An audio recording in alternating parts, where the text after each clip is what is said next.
چند دن پہلے مشورہ ہو رہا ہے، صحابہ آپس میں مشورہ کر رہے ہیں کہ حضرت عمر رضی اللہ عنہ بہت زیادہ مشقت کرتے ہیں، تو اب اللہ نے اتنی بڑی حکومت دے دی، ملک فتح ہو گئے، سونے چاندی کے ڈھیر لگ گئے، ایران کے بادشاہ خسرو پرویز کا تخت جو مدینے میں لایا گیا 170 ہاتھ لمبا تھا اور 110 ہاتھ چوڑا تھا، اور اس پر 53 من سونا لگا ہوا تھا اور 1200 من چاندی لگی ہوئی تھی، یہ مدینے پہنچایا گیا ہے، اور کسرا کے محل کے 100 خزانے سارے سمٹ کے مدینہ پہنچائے گئے ہیں۔ تو صحابہ نے کہا اب عمر کو کوئی نرمی کرنی چاہیے، کوئی نوکر رکھے، کوئی خدمت گار رکھے، کوئی کپڑا اچھا پہنے، کوئی کھانا نرم کھائے۔ تو حضرت علی رضی اللہ عنہ نے فرمایا کہ نہیں مانے گا، کہا نہیں بات کرنی چاہیے، کہا اچھا چلو کرو۔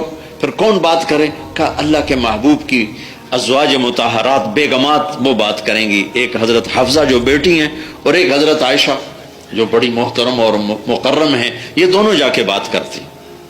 تو یہ دونوں اجازت لے کر حضرت عمر کے پاس آئیں کہ امیر المومنین ایک گزارش قبول۔ تو انہوں نے وہ ساری کہانی دہرائی کہ اب عمر بھی زیادہ ہو گئی ہے، فتوحات۔ حضرت عائشہ نے کہا امیر المومنین اللہ کے نبی کے دور میں تو دنیا آئی نہیں تھی، تو وہ تو فاقوں سے چلے گئے، میرے باپ نے حکومت کی، دنیا نہیں آئی تھی، جنگوں میں گزر گئی، وہ بھی چلے گئے۔ اب تو اللہ نے ملک فتح کرا دی، اب تو آپ تھوڑا سا چینج کریں، کوئی اپنے آپ کو نرمی پر لائیں۔ تو ایک دم چہرے کا رنگ سرخ ہو گیا، کہنے لگے تمہیں کس نے یہ رائے دے کر بھیجا؟ تو انہوں نے کہا پہلے آپ بتائیں تو صحیح کہ آپ کی ہاں ہے یا نہ ہے۔ کہنے لگے اگر مجھے پتہ چل جائے نا کن لوگوں نے تمہیں بھیجا ہے، میں مار مار کے ان کے چہرے سرخ کر دوں۔ پھر اٹھ، پھر سیدھے ہو کے بیٹھ گئے۔ کہنے لگے حفصہ بیٹی ہے نا، حفصہ بیٹی، حفصہ کچھ باتیں پوچھوں گا۔ کہا جی۔ کہا بتا میرے نبی نے زندگی بھر کبھی 2 وقت کھانا کھایا؟ زندگی میں کبھی 2 وقت کھانا کھایا؟ تو گھر کی ہے، صبح کھایا تو شام کھایا؟ کہ جی نہیں۔ اچھا شام کھایا تو صبح کھایا؟ کہ جی نہیں۔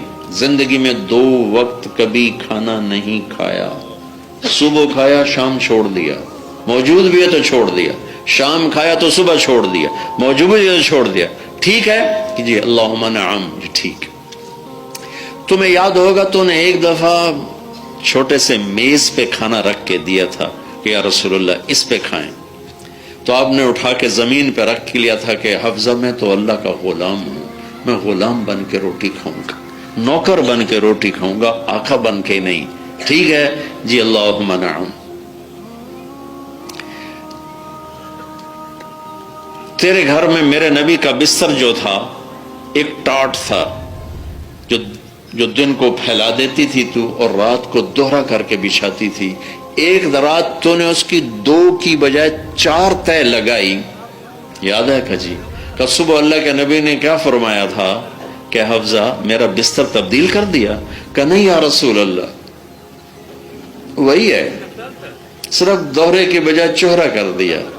کہ نہیں حفصہ اسے ویسا ہی کر دے جیسا یہ پہلے تھا، میں رات کو اٹھتا ہوں اللہ سے بات کرتا ہوں، اس کی نرمی نے مجھے اٹھنے میں ذرا مشقت میں ڈال دیا، اسے ویسا ہی بچھا دے جیسا پہلے تھا، ٹھیک ہے؟ کہا جی ٹھیک ہے۔ کہ اللہ کے نبی کے کتنے جوڑے تھے تیرے گھر میں؟ کہا جی ایک ہی جوڑا تھا، ایک ہی جوڑا تھا۔ کہ اسے خود دھوتے تھے، خود دھوتے تھے، بیویوں سے نہیں دھلواتے تھے۔ کتنی عورتیں ذلیل ہوتی ہیں تو میرے کپڑے نہیں دیتے، تو میں چاہ نہیں دیتی، کریں عورتیں خدمت کریں، لیکن یہ ذلت و بس عجب زمانہ ہے۔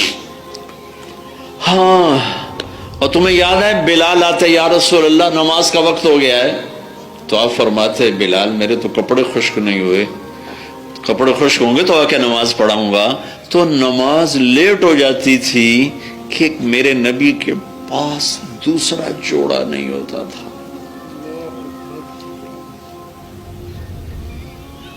مالدار خواتین 300 جوڑے لٹکا کے رکھے ہوتے، 100 جوڑے کھڑے ہوتے، 20-20